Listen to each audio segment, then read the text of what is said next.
There are 3 things Nashville Predators fans need to know after Development Camp 2025.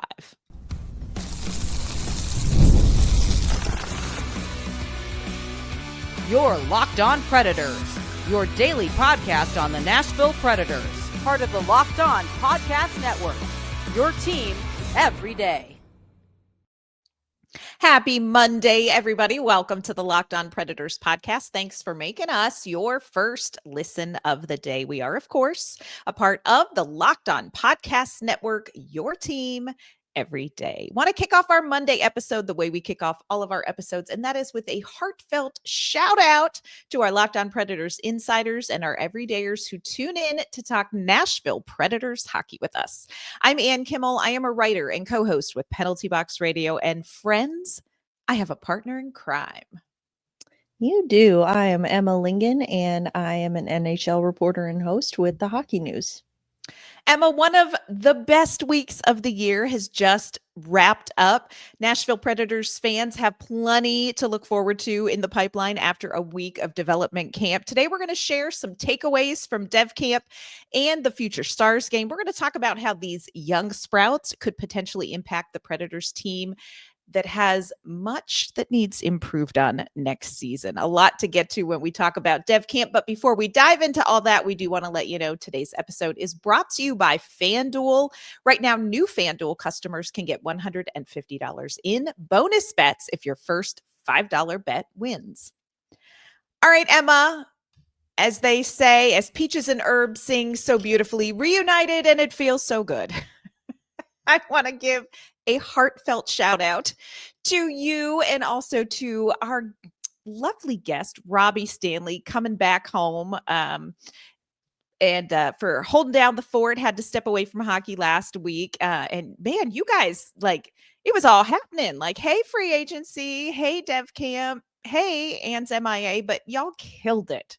So shout out to you and Robbie. Well, yes, thank you to Robbie for coming on and joining me Thursday and Friday. So all of our listeners did not have to listen to me blather on for 3 straight days. I was, though, fortunate that when I did do the show solo last Wednesday, thankfully it was the day after free agency. So I actually had plenty of things to talk about, plenty to blather about, but it was still good to get another voice on the show there for some variety. But yeah, got lots going on. We had free agency, we had trades, we had Dev Camp, and even though it was a quieter free agency period for Nashville this year, which I think we can all agree is a good thing. Still plenty to talk about. And then, you know, as you mentioned, we had the little sprouts coming in for development camp. So all kinds of things to talk about there. Yeah, action-packed week. Friends, do want to thank publicly again Robbie Stanley. And let me just tell you a little something about Robbie Stanley. You have not enjoyed a hockey game unless you have sat next to Robbie Stanley and heard him talk under his breath about either Tommy Novak or Luke Schenn. Probably the greatest experience of my life is hearing Robbie Stanley talk about Luke Schenn. And nothing has been the same since those two got traded and I sat next to Robbie Stanley. So yeah. Quality, high quality. Got to have you back, Robbie. High quality. Yeah. You mentioned tons to talk about free agency. We're going to kind of dial in on Dev Camp. You know, people say that Christmas to New Year's is the best week of the year. This is my favorite week of the year. Dev Camp, I love. And I wanted to kick it off by talking about Brady Martin. And I know that you and Robbie talked some about Brady Martin as well, but Saturday, we had the Future Stars game, and he got a chance to really show off to an even larger crowd his skill set, what he brings.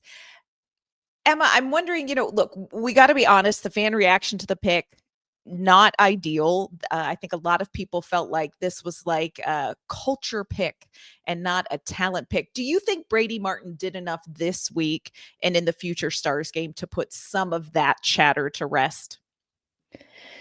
Yeah, I think the biggest thing here is to remember that it doesn't have to be one or the other. It doesn't need to be a culture pick or a talent pick. It can be both. And I think, again, I said this last week when I was talking with Robbie about, you know, the more time I spend around Brady Martin and the more time I got to talk to him this week, and not only talk to him as a person, of course he seems lovely, but I mean just watch him and watch his work ethic. I understand now. I understand what Barry Trotz was talking about with that sort of intangible it factor. Now, Mhm. does he have the highest ceiling? Is his ceiling higher than, say, James Hagen's? Maybe not. But I think he's going to be reliable. And I think that I said it before, in Brady Martin, the Predators have selected their future captain. I mean, Yes. guy who, again, not just a good culture guy, a good well, he, can't score, but by gosh, he has heart. And I think that's what people are that's what people are thinking with this pick. And Yeah. you realize that's not it. And when I say he has offensive upside, I don't just mean that well, he might chip in a point or two here and there. I mean, he's gonna help drive the offense. And again, he may not be a Mitch Marner or an Austin Matthews, but he's going to, so he may not be like an 80, 90 point game player, but Mhm. he will be probably like a consistent 60, 65 point player, but who brings so much more than just what he does on the ice. I mean, this is Yes. this is a culture pick, but it's also a talent pick. And I think people were getting too hung up on one or the other, and it's just not that with Brady Martin. I love that. I think that is the biggest takeaway from me from Dev Camp, from the opportunity to talk with him and to see him a little bit up close in action on the ice against, his peers. I think you have to understand that while what was highlighted with this pick from Barry Trotz was the it factor, this, intangibles, there are tangibles, and I think everybody in Nashville needs to hear that. There are tangibles, high quality tangibles. And I agree with you. I don't think that we're going to look at Brady Martin, and I love your comparisons, Mitch Marner, I don't know that we're going to see him as that flashy, unbelievable, dynamic guy, but we are going to see this player. I really feel like we are going to see this player elevate this franchise when he gets to the NHL level. That is who he is. And I think it's so important that people understand that while Barry Trotz talked about the it factor, while the media focused on the farming and the hard work ethic that comes with that, this is a kid who is a talented hockey player on a number of levels. And we got a chance to see that at Dev Camp. And I think that that's something that should make Predators fans feel better about it. What was highlighted about him is true. What wasn't maybe talked about as much is also true. I can't remember, I'm not great on my Spanish, but you used to have a saying, why not both in Spanish? What was that? I can't remember it. Porque no los dos? That's the from the That is old El Paso taco commercials. I can't take credit for that. But yeah, no, it is both. And I agree with you. Definitely the narrative around him, from the media and Mhm. everything was that oh, he's farm tough and isn't this neat? And like you talked about, and growing up on a farm was equivalent to growing up on Mars based Oh, on a lot of the media coverage. And it's okay, yes, this is something that's true about him, but that doesn't mean that it's he's not also a highly skilled player. And yes. we got to see that a little bit this week. We had a chance to talk with Brady Martin after the Future Stars game where he scored a goal. He looked great in that Future Stars game. I'm just telling you all, if you didn't get a chance to see the game, Brady Martin looked like the kid you picked at 5 overall. Got a chance to talk to him. He talked about Dev Camp, what he was taking away from it, the challenges of Dev Camp. And then he also talked a little bit more about his relationship with Andrew Gibson. This is what Brady Martin had to say. You got to come prepared. I think it was a lot harder than I expected. So yeah, no, to come in here prepared and be ready to do all the fitness testing and stuff, I think is a huge thing. And yeah, they take it very seriously here. So be ready. Well, I think you're coming out. You just finished your season. You're coming into the summer. You don't really start training yet, and I think that's just a big thing for me. I hadn't started training. I think then you jump into doing fitness testing and we're running on the track and stuff. So I think that was just a big part of it for me. I've known Gibby for a couple years now, and I love him. He's one of my best buddies, so playing against him is always a lot of fun. We chirp each other, and he was mic'd up today, so hopefully I didn't say anything too bad. Okay. I have to wonder if Brady Martin is one of those people whose like best curse word is gosh darn it. I don't know. We'll find this out if Gibson was mic'd up, but there is something, and we're talking about, hey, pay attention to his skill, pay attention to what he can bring on the ice. There is an it factor with Brady Martin. And I don't know. I don't agree with Barry Trotz on a lot. I know we have a lot of questions about Barry Trotz, but I get it. I get what he was saying. When you talk to this young man for 5 minutes, you walk away going, there's something about this kid. And I agree with you. I think you look at Brady Martin, you talk to Brady Martin, and you're like, this is somebody who is going to become a leader. He reminds me, and I hate to make this comparison, and I don't make it lightly, and we've said it before, he is a young Ryan O'Reilly, you all. That is who he reminds me of, a young Ryan O'Reilly, where like a couple of words and you would follow him into battle.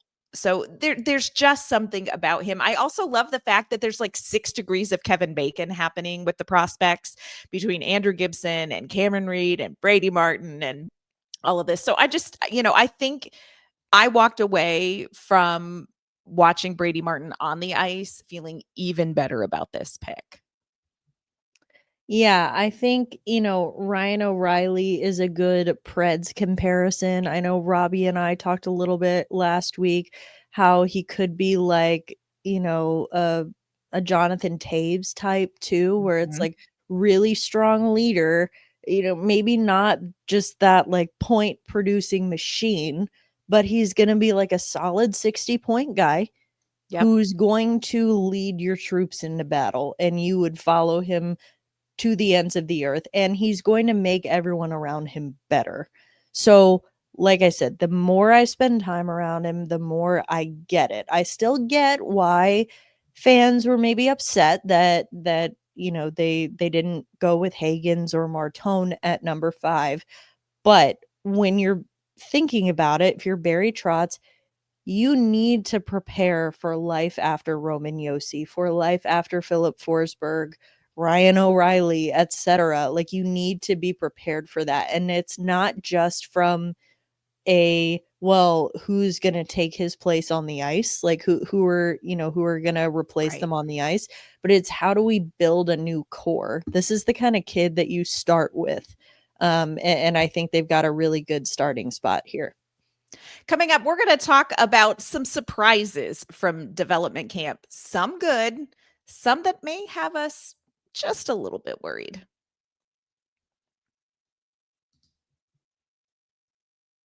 Today's episode is brought to you by our great friends at FanDuel. Summer sports are in full swing, and whether you are all about baseball under the lights, golf on the green, or high-stakes soccer action, FanDuel is the best way to make every game even more exciting. You're already following the action. Why not make it a little more thrilling? With FanDuel, you can get in on the game while your friends are just out getting sunburned and missing out on the action. You can use FanDuel to track your favorite matchups, and the app is going to keep it fresh with new daily promotions and fun ways to bet. It's easy to use, fast to pay out, and it makes even regular season games feel like must-watch events. If you're new to FanDuel, it is a great time to join. New customers can bet just $5 and get $150 in bonus bets if your first bet wins. So open the FanDuel app today or visit FanDuel.com to get started.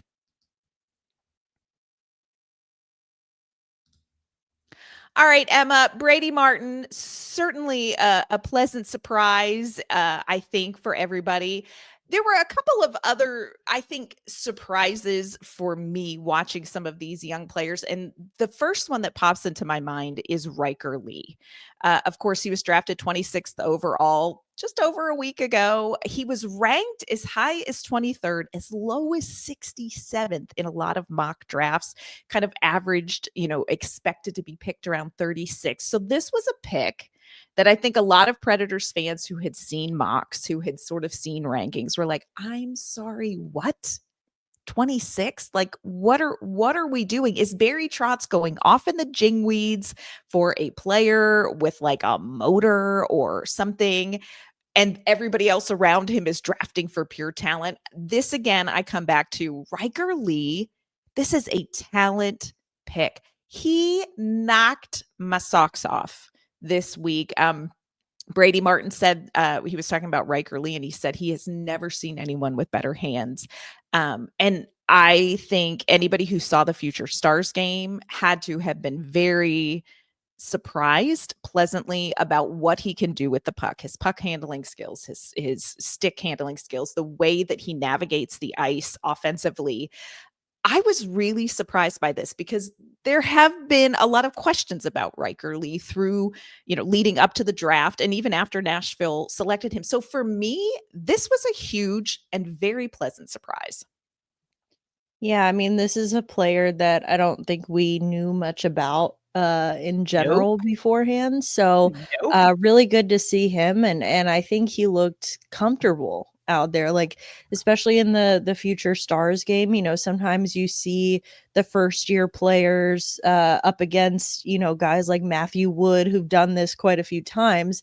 And they like sometimes you can tell they look a little out of their element, and that's okay. It's their first time. But I mean, he was one that stood out to me as looking very confident, very comfortable, like he belonged there. Yeah. Some of the criticisms going into the draft for him, people talked about like, he's probably not super fast. Like he's great at puck handling, great at kind of going down the middle, which is not easy to do in the NHL when you get to that level. It's not easy to play the game exactly the way Ryker does. Also, people talked about his size. First of all, friends, let's hear it for Ryker Lee, who grew 5 inches last year. Remember, they're not done growing. So, they are children. They are baby sprouts. So I think there was concern about like, okay, if the NHL is going towards this bigger, more physical style of play, how is, Ryker Lee going to fit in? Well, give him time. The other thing that, like I said, people have kind of been mindful of as they've evaluated him going into the draft is like, this is a kid who's probably not super fast. And again, the league is getting bigger. The league is getting faster. But one of the things that I thought was really interesting is that Ryker talked about his biggest takeaway from Dev Camp was the skating sessions and talking about like working with the skating coach, working on his stride. And I think that when that is a criticism of a player, you have to be mindful of it, but you also have to realize that that is something that you can teach or you can, improve over the course of his development in the pipeline. And so, hearing those criticisms and then seeing him perform and then talking with him, I thought, okay, this is a kid who reminds me in some ways of the puck handling je ne sais quoi of Philip Forsberg. Like he reminded me a lot of like, Philip Forsberg does those things and you're like, I'm sorry, what? I see some of that in Ryker Lee, and I think that's really exciting. I was so pleasantly surprised by what we saw from him. Yeah, I think, talking about the skating and things like that, and again, still not fully grown. These kids are not coming in fully cooked yet in any regard. So like that's one of those things where it's like, just give it time.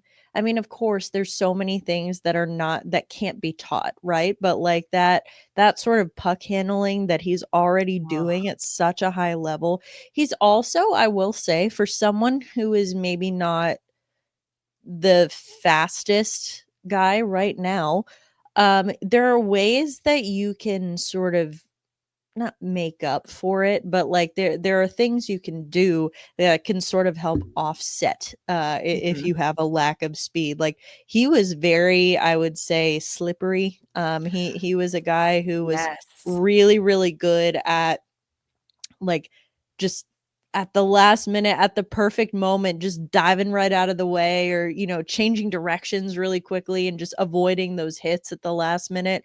So it's like, again, maybe he's not the fastest skater, but he has, like what he can do well is read the game. He can see what's happening around him, and he can make those quick decisions to get out of the way and, avoid putting himself in a position where he's going to get caught out of place. So I think that, to me, I'm watching him. It wasn't like it stuck out to me immediately, like, oh, who's the slow guy? Like, I Right. just don't think that, it's as bad. Of course, a lot of this stuff gets exaggerated, throughout the draft process and the scouting process, and people hear things and they run with it, right? It's like, oh, Mhm. Ryker Lee is the guy who can't skate. And it's like, no, that's not all he is. Like, and Right. also he looked pretty good. Yeah, he did. And of course, there is a big jump from the USHL where he played last season. He's headed off to Michigan State. As a Penn State person, I'm just going to go with it, but whatever. So there's going to be a leap there for him. And, there's always, just adjustments to be made as you move to a different level. And of course, the NCAA is not the same as the AHL and NHL. So, of course, again, hard to predict. But what we saw from him made me feel better again about, okay, Barry Trotz is not off in the jingweeds, just picking guys he likes. Again, friends, talent pick. This was a talent pick, and I think it's important. When you look at, the Future Stars game, Dev Camp, Emma, what was a surprise to you? Was there a player that stood out to you positively or negatively that you were like, okay, something I noticed or something I didn't notice? Well, I know this is gonna sound like a homer pick because I talk about him a lot, but Andrew Gibson, I thought Come looked on. fantastic. Come I thought he on. looked fantastic all week. He looks NHL sized. Like, Mhm. he's gotten cut, he's gotten bigger. And he's got that, he can score, he can block shots, he can do it all. So he was one that really stood out to me in a positive way. Um in a Also in a positive way, I would say the goaltenders, specifically Jack Ivankovic and then Jakob Milota. Mhm. I thought in the Future Stars game, especially, both looked really, really strong in net. And those were guys that, we don't see as much, I guess, especially Milota playing over, like, not obviously hasn't been, in the minor league system yet, so we haven't really gotten to see or hear a lot about him. So I thought that was really positive. Interesting. And I hate to pick on him because, it doesn't necessarily mean anything, but I remember a guy who really stood out to me at last year's development camp where I was like, "Whoa." And then same thing during rookie camp. I was like, "Whoa." And then this year didn't really notice him that much. Joey Willis. Joey Willis, Yeah. not I Yeah. didn't like, he kinda disappeared for me out there a little bit. Yeah. Again, could be nothing. I'm not really concerned about it. I don't think he's suddenly, forgotten how to play hockey. I just from it was a noticeable drop off from being one of the guys who, like, really sort of made a lasting impression to one guy that was kinda like, "Oh, yeah, I kinda forgot he was here." Yeah. Like, I just didn't really see him. Yeah. No, I would agree with that. And he's coming off of a great season. And I agree with you. It may mean nothing, but it was just of note. I felt that way about David Edstrom. This is a player that they got through Mhm. the Yaroslav Askarov. Nailed it. Uh, Trade, and somebody that I think there's a lot of hope for. And he was somebody that I felt like maybe disappeared a little bit in the background at Dev Camp, when I think this is somebody that they're really wanting to see kind of take some steps. Now, he did not have a ton of time in the AHL last season, so it's still very early on, and certainly not writing any of these players off, but just players that you were like, "Hey, was kind of hoping we were going to see something." And maybe this was a year that we didn't notice as much. Not speaking anything over it, just of note. Coming up, I want to talk about one other player that I think stood out. And then Emma and I are going to discuss, could any of these guys actually crack the NHL roster?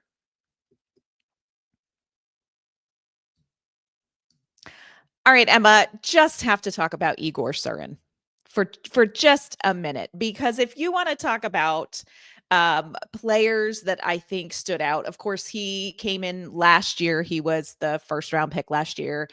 And this is one of those charisma guys where you just instantly like him. You instantly connect to him. This is somebody that this fan base is going to adore him. Came back this year, and there was so much more Egor Surin there. I do not know how to say built like a brick poop house in Russian, but I would say that about Igor Sirin. It was like, and he was not small last year, but he came back and he is a large man. What is so funny is that when he was asked about it, he's like, no, you haven't seen any Russian players. Yeah, he was like, you think I'm big and strong? Really? Well, you haven't seen Russian players. It's like, well, I think the year playing with and against those big Russian players has done him some good, because Yes. I agree. Like, I would say, I don't know if this makes any sense. I would say last year when we first met him, when we first saw him, he looked like a big kid, just a big husky Yes. kid. This year he came in, he looks like a man, if that makes sense. Like, he's grown into his frame some more. He's not just like an oversized boy. Like, now he looks like a man. And I think that, again, he may not think he's big and strong compared to the Russian players. And he was telling us too how, like, grueling that schedule has been for him, because, he finished the KHL season. He went, I think he said he was training in Florida, came up here for camp. He left. He went back to Russia over the weekend. And then July 19th is when training camp starts for the KHL. So he's just been nonstop training, which I'm sure that has been, definitely we're seeing the results of that. But again, he's not just a guy who's barreling through people and just knocking them over. I mean, he does that and he does it very well. But another guy who's actually, like, he's got some scoring touch too. Like, it's not just going to be like fourth line bruiser, I don't think. Like, he's got some more, some more skill there as well. I loved what we saw from him this season. And this is my favorite thing about Dev Camp is you see them. Unfortunately, we don't see a lot of these players through the season. They come back. And so you have this more black and white comparison of growth. And with Igor Surin, you could tell, I felt like, especially in the Future Stars game, this is a player who has played with men in the KHL, who knows how aggressive you have to be, who is picked up on the smaller parts of the game at a top level that you have to compete in eventually the NHL. Everything from, his stick work, from his defense. I just felt like everything was elevated from him. And also, this young man is delight. Like, he is just such a delight. He was talking about, and credit to him, his English I thought was fabulous, but was talking about coming in and he loves to be here and he's meeting all these friends and connecting with people. But then he was talking about how in Russia, they don't all talk all the time. There's just always talking going on. And it's like, I have to go in a room by myself sometimes because everybody's talking all the time. But he was talking about, like, lunch breaks in particular, where it's like the team here, the guys are like, oh, this is social hour, it's lunchtime, we talk, whatever. And that's when he was like, I'm not used to that. Like, I had to go, like, sit by myself for a minute because I'm just not used to that. And I thought it was nice. I do think his English has gotten better since last year as well. I love it though, because he always calls it, he did this last year too, where he talks about his, the fellow prospects as all my friends. I get to see all my friends. I'm like, oh, so sweet. Somebody make him a bracelet. I know. I'm like, we walked out from, talking to him on Saturday and we're like, do you not just want to bake him cookies? 100%. 100%. Yeah, it'll be interesting to see what happens with him next season because again, you're talking about the off season. This is a very different off season for a player like Egor Surin, who played all the way through the postseason to the championship, who then immediately came here, come to dev camp, going back, right back at it. Very different off season than a lot of players have. Brady Martin talked about this. Ryker Lee talked about this. You know, you're doing the combine, you're doing all of the things, you're doing the draft. And while that may not be physical, it is mental, it is emotional. And then you come right to development camp and then you're moving on to the next thing. So a very different off season for a lot of these players. It's going to be interesting to watch them moving forward. Emma, we've seen some of these young sprouts over the course of the week. You know, Barry Trotz has talked about Brady Martin's going to have a chance to crack the roster. Who do you think has the best chance of getting NHL time, whether it is right out of the gate, out of training camp, or eventually? Who is the player that you're like, this is somebody I want to see in Predators Gold this season? You know, as far as I'm not going to say that this is someone who will necessarily crack the roster out of camp just because of the current roster construction, but I think a guy we'll absolutely see at some point is Tanner Mulendyk.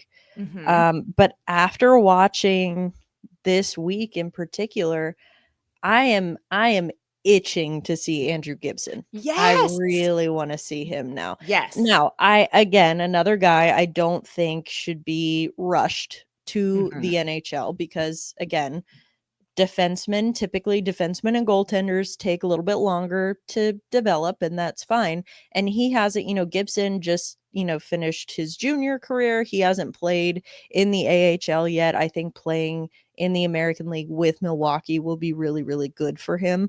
But he's one that I could see kind of like Mulendyk last year. They kept him around for a while after all the other players in junior had been cut and gone back to their respective teams. Tanner Mulendyk was still here. And I think if Andrew Gibson looks anything like he did this week, when he comes back for rookie camp and training camp, I would really like to see him stick around for longer because I think that he looks ready. I mean, I'm not saying that he is. I think that, again, I still would like to see him get a little bit of time in the AHL first. But he looks really good. It was like, you watch these different levels of prospects and he just seemed kind of head and shoulders above everyone else. And not just in his size, but I mean, like the way he played as well. And so he's one that I think has made a very marked improvement from last year to this year, and would fill quite the need on the Predators roster as a right shot defenseman because goodness knows those Can't don't find grow one of on trees. those. No. Yeah. I agree with you. And I know everybody's talking about Tanner Mulendyk, and rightly so. Look, friends, this is what's real. And I know we've said it, and I hate to even say it again. But the truth is, when you watch Tanner Mulendyk skate, it is like watching Monet paint in a room full of kindergartners finger painting. It is astounding the amount of ice he covers and the way that he does it and his efficiency. I mean, it is really incredible to watch Mulendyk. But when I walked away from this week, I was like, Andrew Gibson. And, the tricky thing about dev camp is that in some ways, this is more peer to peer. They're all in different parts of their development. Some are in junior, some are in NCAA. So they're in different parts of their development. I really think Andrew Gibson is going to look even better in training camp. I'm very curious to see him against a Philip Forsberg, a Ryan O'Reilly, a Steven Stamkos, because it was such a marked difference from last year where he was very good and made a huge impression to this year. I mean, it really was, this is a next level player. And, we knew he was going to be good. I really feel like you. I'm like, Tanner Mulendyk, agree with that. Andrew Gibson is going to give somebody a run for their money in this lineup. And I am very excited to see him at training camp against NHL experienced players. because he looks so good. So good. Yeah, it looked like he had outgrown the prospect That's showcase game. Like, perfect way to describe it. it Yep. looked like he had outgrown it. Now, don't know for sure that he's ready to play with the big boys in the NHL. We won't know until, like you said, training camp. But it's clear that he is like graduated to some sort of next level. Because again, it was kind of a man among boys. Yes. And Mulendyk as well. But again, Mulendyk was kind of already at that level, and Mhm. he still looks to be at that level. Gibson was just, I think he stood out to me more because the improvement just year over year was so great. Yeah. And we almost maybe didn't expect it. We've kind of come to expect it from Mulendyk, but Mhm. like, I don't know, Gibson was just one that really stood out. And I Yeah. love talking to him too. I was just going to say, we talk about like, these are talent picks. We're talking about talent. We're talking about talent. Andrew Gibson is high quality human. I am with you. He knocked my socks off last year in talking with him, and just the maturity that he has, the just comfortability in himself, just person. I don't know. There is something about him. There is something about Andrew Gibson off the ice that I think is high value as well. Delightful, delightful young man. Delightful young man. So I agree with you. You go in and you're like, of course it's gonna be Tanner Mulendyk. And it very well may be Tanner Mulendyk, but Andrew Gibson, he showed up this week. And it was exciting to see. So a lot going on with the Predators' young ones. Still a lot that needs to happen with some of the Predators' veterans. That's something we're going to talk about also this week. What do we need to see from the Nashville Predators moving forward to, oh my gosh, please not have a repeat of the last 84 years? Emma and I cannot take it. So we're going to be talking about that as this week moves on as well. Emma, before we wrap up our talk about these prospects and dev camp, will you let everyone know where they can find you and your work? Yes, you can find me on social media at Emma_Lingan, and you can find my work at the Hockey News. You can find me on social media at AnnK_Mama on Ice. You can find my work with Penalty Box Radio as well. Friends, that's going to do it for our Monday edition of the Locked On Predators podcast. We thank you so much for making us your first listen of the day. We will be back tomorrow with an all new episode. We'll see you then.